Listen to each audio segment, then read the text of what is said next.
What is this? 2 videos on this channel in the span of a week. It's gotta be some kind of record. No, it's been a bit of a long and stressful week, so I thought that I would turn on the camera and kind of share with you where we are. As I mentioned in the last video, we are in the process of selling our home and moving. If you've been with the channel for a while, let's be real honest, the majority of people that are actually watching this video have probably not been around for that long, but back in 2012, February 2012, we bought the house that I'm currently in. I can probably actually go to my old channel, my old vlogging channel, and find the videos where I walked through this house, did the whole tour of it when it was new to us, but it was a foreclosure, showing you the office space that I've got here, showing you that all through the house and all the damage and everything that we were working on. We spent 3 months getting this house ready to move into, and we've spent the better part of the last 6 years getting it into amazing condition, but it's just really limited. We're sort of stuck on space. We can't add a new bedroom to the first floor because Christina's dad can't walk up the stairs that much. We can't give me a bigger office. We just can't make the kind of changes to this house we would need to make in order to make it continue to be livable for us. So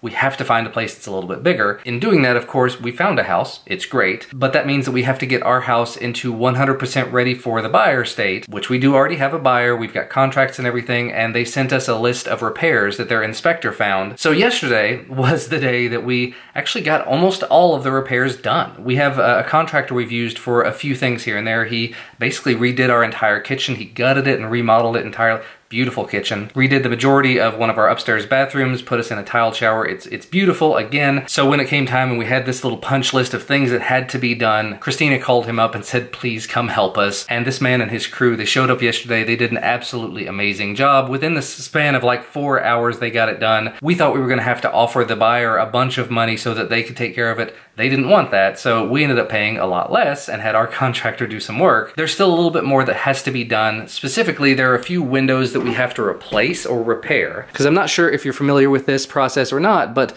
sometimes windows, the seal will break in them and they get all fogged up and they just don't look very nice. I mean, the window that I have over here, it's still just fine. That's just a reflection you're seeing in it. But this one, and this one in the dining room, if you can see it there, and then another one upstairs in the baby's room, they've all had that seal broken, and so they look fogged up and they just don't look very good. And so the buyer has asked that we repair or replace those. So hopefully today, there's a local glass company that's gonna be coming by. They'll take a look at them, let us know if they can repair them and how much that will cost, if they can do it, and if they have to replace them. I really hope they don't have to replace any of these that are downstairs, because the whole front of the house, there's like 9 windows. Yes, 9 windows.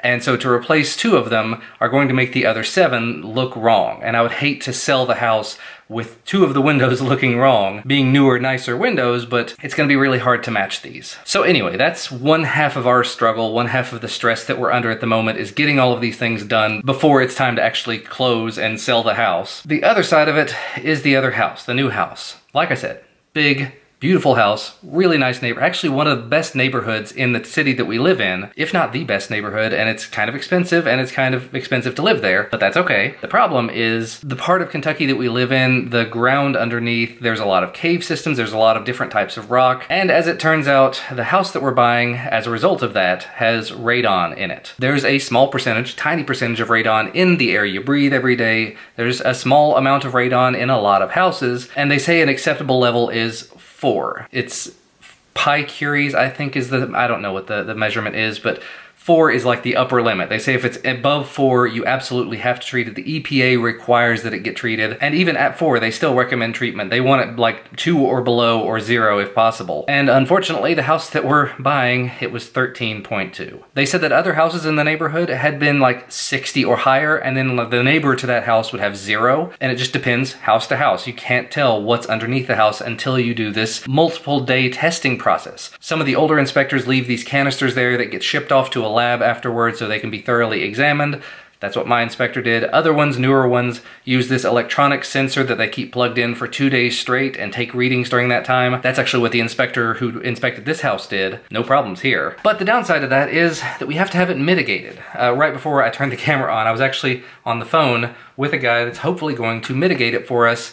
And mitigation is a permanent process. It basically means flushing the house out of the radon and keeping a system in place that will continue to flush it out as it continues to make its way into the house. It comes in through spaces in the basement, which is where I'm going to be spending all my time. It comes in from the ground underneath that's just again, seeping its way in and staying there, getting trapped there. So they're going to have to drill a hole in the basement floor somewhere, 1 or 2 holes, hopefully no more than that, because it is a very, very big basement. Actually, I looked it up last night, and the size of the basement in the new house, just total square footage, is bigger than this house that we live in now. Just total, you know, finished and unfinished square footage. And then the rest of the house is like 1.5 times bigger than this house. So what I was saying before about the new house being twice as big, it's actually like 2.5 times bigger than this current house, which means we're gonna have loads and loads of extra space, more bedrooms for family to come and visit. Both sets of parents, mine and Christina's parents, are getting older, so hopefully we'll be seeing a lot more of them, and hopefully we won't have to have them come live with us at some point. But if we did, having a house with more bedrooms, and especially bedrooms on the first floor, means it'll be a little bit easier. It's also got a bigger garage, which is kind of nice, and again, that unfinished basement space means that it's not going to be that big of a deal to have all of our storage in the basement, as well as having storage in the garage, hopefully not needing to use attic space. And again, it means that I'm going to have a much bigger, much nicer office when it's all said and done, as long as this radon treatment isn't too horribly invasive. Wow, it's really disappointing. I haven't even mentioned this yet. I moved things around. You may have noticed it when I went over to the window here. My desk doesn't have anything on it at the moment, because in replacing or repairing that window, they're gonna have to be able to get to it. So I'm gonna have to move the desk, which is kind of firmly, permanently in place attached to this. So what I'm probably going to do, because that thing has kind of worn on me, I'm not really in love with it anymore, the storage in it is not all that great, I think I'm going to sell it. But that's neither here nor there. The point being, I ended up taking my iMac off of it, putting it on my treadmill desk, and I've got this little counter here in the background. It just always stays up on my second monitor, this little USB-C monitor. Love that thing. But I did upload a new video to the tech channel last night about the scooter I talked about in the last video on this channel, and because I uploaded that video, the subscriber count plummets for the first few hours afterward. People that only subscribed for the giveaways, and that's perfectly fine. Those are people I don't want subscribed to the channel anyway. But I just all of a sudden I saw that number update, it dropped like 4 or 5, and so it threw me off a little bit. Anyway, hopefully I'm going to empty that whole shelving desk unit out, put it up for sale on Craigslist, and or my company has a solicitation list, company I work for, the day job and whatnot. I can send an email out that says, here is all of this, here is a price that I would like to get for it, you have to come pick it up where I live. I've done that several times before with other desks and other pieces of furniture. Actually, the previous treadmill desk I used to have usually works out really well, so I'll probably start with that, but that means I have to empty it out and clear it off and take a couple of good pictures of it, and that will hopefully free up some space, and then when we move into the new house, I can buy myself a newer, nicer desk, because the desk space on that it's just not really enough for a 27-inch iMac and anything else. I'm probably also going to pick up a table for, you know, at some point I'll go back over to the house and I'll try to take a camera and just walk around and vlog and show you guys stuff in the new house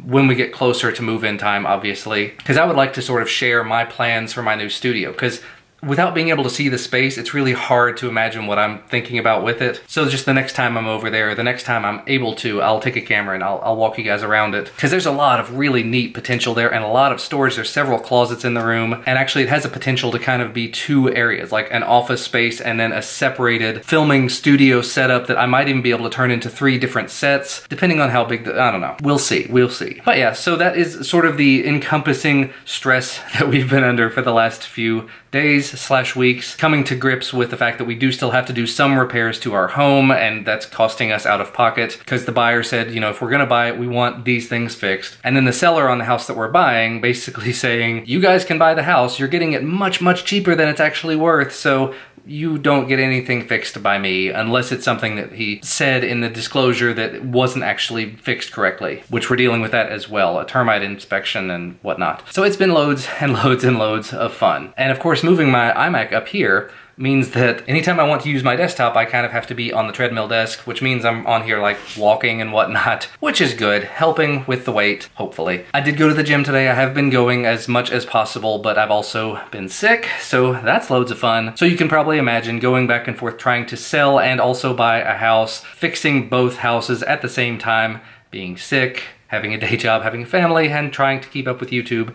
It's been loads and loads and loads of fun. But I just checked and I've been blathering for entirely too long now, so I'm going to stop for a bit. It's a few hours later and boy, things have happened? Yeah, so I completely emptied out my desk and shelving unit and everything, at least all of the part that was visible, so all the drawers are still full and all those white boxes are still full. I took the boxes out, took a photo, sent it to my work list, and just basically said, $150 or best offer, come pick it up because I don't have a truck to move it. I really can't remember how much I paid for it in the first place, but I'm pretty sure it was quite a bit more than that. They don't actually sell that unit anymore. It's the IKEA Expedit, something like that. They moved on to a newer one that's Kallax, and it's a lot thinner, a lot weaker. This one is the old, thick, really nice. Oh well, I don't need it anymore. I'm gonna move on to something different. I need the space right now and to not have to move a gigantic desk and shelving unit whenever it comes time to actually move. So good stuff there. And in addition, the glass person showed up. As I was showing you earlier, the windows fogged up and whatnot. There's a local glass company. They came out and they said, yeah, we can repair all of these. We ended up getting a quote for it and it's reasonably priced. I mean,